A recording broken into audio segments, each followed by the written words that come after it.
O povo começou a ter fome. E Jesus ele fez uma seguinte pergunta para os discípulos: o que tens? Aí que foi uma chave que Deus me despertou. O que tens? Às vezes nós temos tanto, mas os nossos olhos somente estão focados naquilo que nós não temos. Às vezes Deus nos dá tantas oportunidades, às vezes Deus nos dá pequenas vitórias, mas nossos olhos estão focados nas coisas grandes que ainda não aconteceram em nossas vidas. A palavra do Senhor diz assim, ó: seja fiel no pouco e te colocarei no mundo. A Bíblia diz que quando Eliseu chega para aquela mulher e fala para ela: me declara o que você tem. Simplesmente, irmãos, ela diminui o que ela tinha em casa.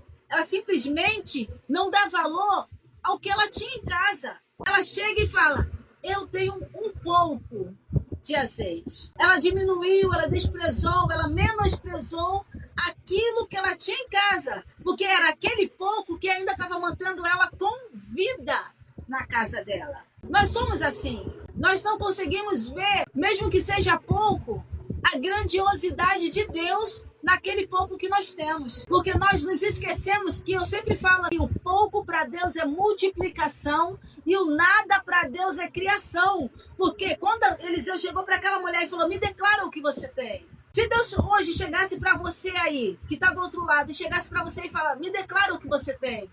O que você iria declarar para o Senhor?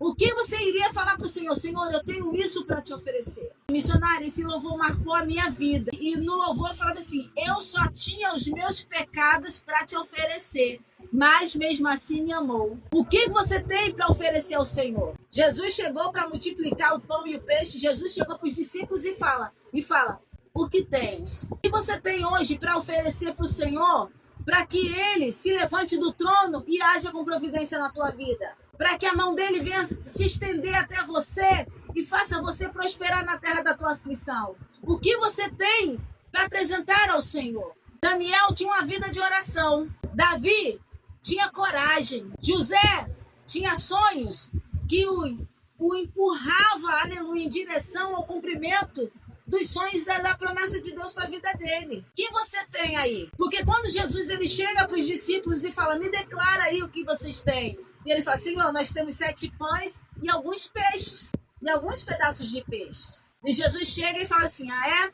Então, peraí, me dá esses pães aí, me dá esses peixes. Coloca para cima e a primeira coisa que ele fala, ele agradece. O que às vezes nos falta para nós alcançarmos a multiplicação de Deus para a nossa vida, o que às vezes nos falta para nós alcançarmos a providência de Deus na nossa vida, e às vezes o que nos falta para alcançarmos os milagres de Deus para as nossas vidas, os sonhos de Deus para as nossas vidas, é o quê? É agradecer antes de receber. Porque é muito fácil nós agradecermos quando nós recebemos. Isso não é fé, irmãos. Isso não é fé. Fé é você agradecer por algo que você ainda nem recebeu, mas você sabe que vai alcançar os teus objetivos e os teus ideais. Isso é fé. É você agradecer antes mesmo de receber.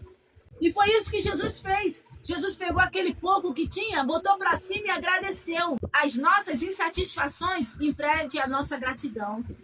A nossa insatisfação impede a nossa gratidão. Seja grato a Deus. Deus fala: seja fiel no pouco e te colocarei no mundo. Se você souber agradecer a Deus pelo pouco que você tem hoje, você vai ver o muito de Deus amanhã. Mas se você não sabe administrar o teu pouco hoje, não sabe agradecer pelo teu pouco hoje, como você vai saber administrar e agradecer a Deus pelo teu muito amanhã? Você nem vai se lembrar de Deus.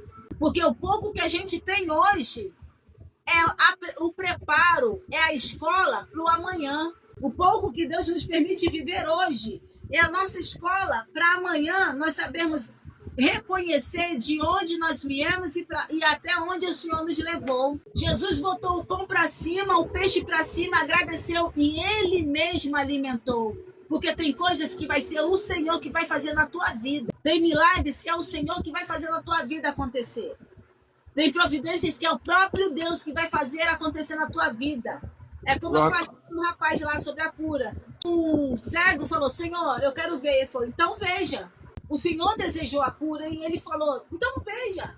O Senhor liberou para ele a cura. Foi rápido, foi imediato, foi instantâneo.